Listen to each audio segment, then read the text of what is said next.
Assalamualaikum warahmatullahi wabarakatuh. Perkenalkan, nama saya Razila Filza Delia dengan nomor NIM 86207191500020.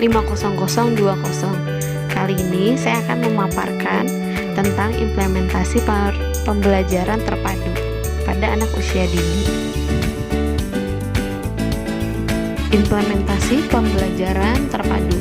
Menurut Prabowo dalam Saifuddin Sabda tahun 2003 mengatakan bahwa pembelajaran terpadu sebagai proses yang mempunyai beberapa ciri, yaitu berpusat pada anak.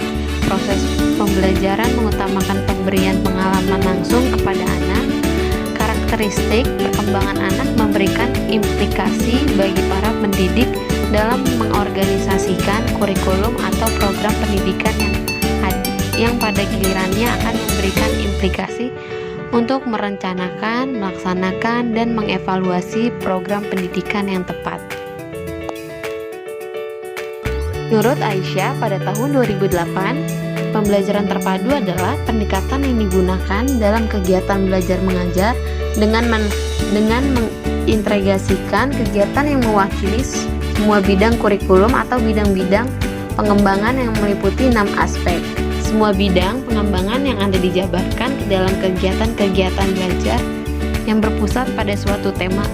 Oleh karena itu, pembelajaran terpadu di taman kanak-kanak disebut juga pembelajaran tema.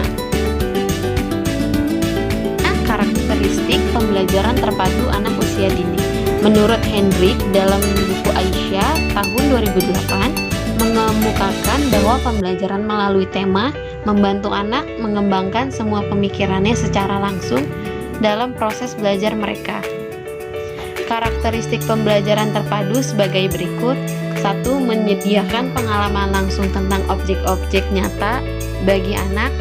Pengalaman langsung merupakan pengalaman yang diperoleh anak dengan menggunakan semua inderanya, yaitu melihat, menyentuh, mendengar, meraba, dan merasa.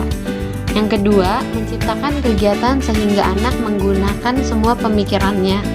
Kegiatan-kegiatan yang dikembangkan dalam pembelajaran terpadu menantang anak untuk menggunakan semua pemikiran dan pemahamannya. Yang ketiga, mengembangkan kegiatan sesuai dengan minat-minat anak. Yang keempat, membantu anak-anak mengembangkan pengetahuan dan keterampilan baru yang didasarkan pada hal-hal yang telah mereka ketahui. Yang kelima, menyediakan kegiatan dan kebiasaan yang ditunjukkan untuk mengembangkan semua aspek.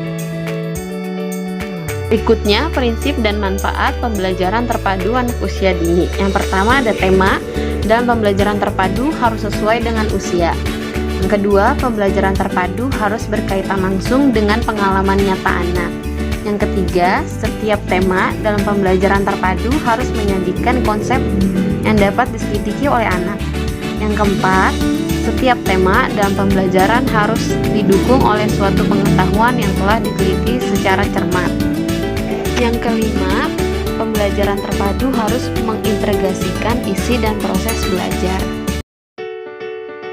Berikut manfaatnya. 1. Meningkatkan perkembangan konsep anak. Anak membentuk konsep melalui pengalaman langsung, melalui keterlibatan anak dalam pembelajaran terpadu. Proses mental bekerja secara aktif menghubungkan informasi yang dipisah-pisah menjadi suatu kesatuan yang utuh. Yang kedua, pembelajaran terpadu memungkinkan anak-anak untuk mengeksplorasi pengetahuan melalui berbagai kegiatan. Kegiatan untuk mengeksplorasi pengetahuan dapat dilakukan melalui interaksi, pengalaman mendengar, melihat, pengalaman antar pribadi, dan kegiatan motorik sesuai dengan kebutuhan masing-masing. 3. Membantu para guru dan praktisi lainnya untuk mengembangkan kemampuan profesionalismenya.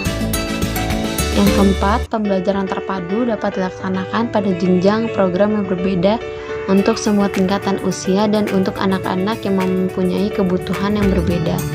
Yang kelima, melalui pembelajaran terpadu, guru dan praktisi lainnya mendorong mereka untuk mengorganisasikan pemikiran, pemilihan, kegiatan yang relevan, dan merumuskan tujuan dan melaksanakan pembelajaran tersebut. Sekian pemaparan dari saya, kurang lebihnya mohon maaf. Wassalamualaikum warahmatullahi wabarakatuh.